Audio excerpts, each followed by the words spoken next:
That should have killed you. Chapter 1. The Academy of Worlds. The Galactic Academy of Unified Sciences was the most prestigious institution in the known universe. Located in the heart of the Andromeda Cluster, it was a place where students from hundreds of planets came to study and exchange knowledge.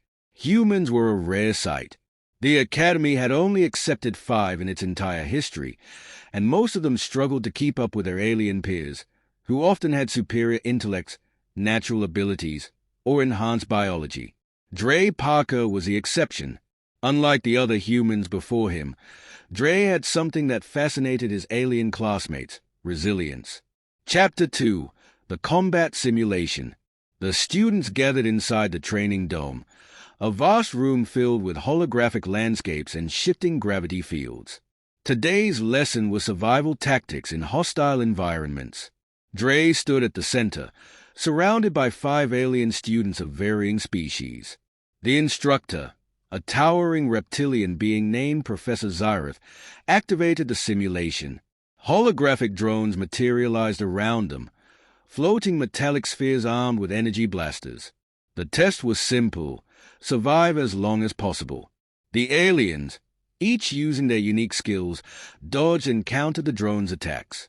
Dre relied on his agility, ducking and weaving between the energy blasts. He wasn't the fastest, nor the strongest, but he had something else: instinct. Years of growing up on Earth had taught him how to react under pressure. The simulation intensified. The drones moved faster. The energy blast became more frequent. Then, a critical malfunction. One of the drone's safety protocols failed. The next shot was real. A bolt of plasma, deadly and unfiltered, shot across the room and hit Dre directly in the chest. Chapter 3. The Impossible Survival. The room went silent. Dre crashed to the floor. Smoke rose from the burned fabric of his uniform. The aliens stared in horror.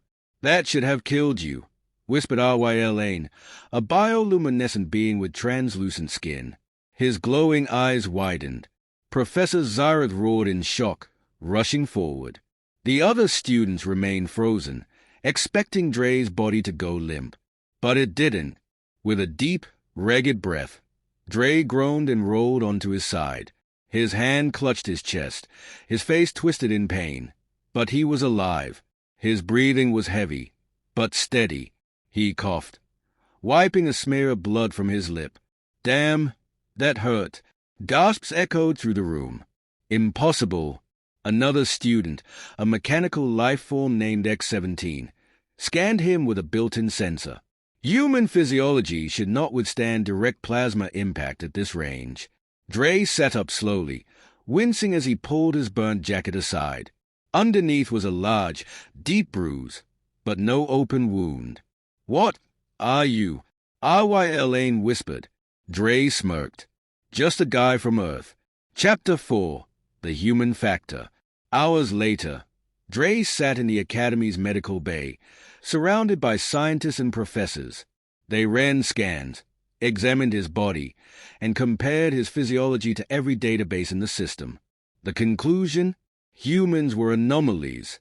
Unlike most species, whose bodies were designed for efficiency, humans were built for durability. Their bones, though not the strongest, could take repeated impacts and heal quickly. Their organs were protected by rib cages and muscle layers, capable of withstanding high-pressure trauma. Their brains were wired to push through pain, allowing them to function even when severely injured. But the most baffling part? Adaptation. X-17 displayed a hologram of Dre's nervous system. Human bodies repair damage at an accelerated rate, but more than that, they adjust. Every injury makes them stronger, their bodies reinforcing against future harm. This should not be possible. Dre just shrugged. "We call it experience." The aliens exchanged uneasy glances. For the first time in history, the Galactic Academy realized something terrifying. Humans weren't weak. They were evolving, and they were just getting started. The end or the beginning? Would you like a sequel?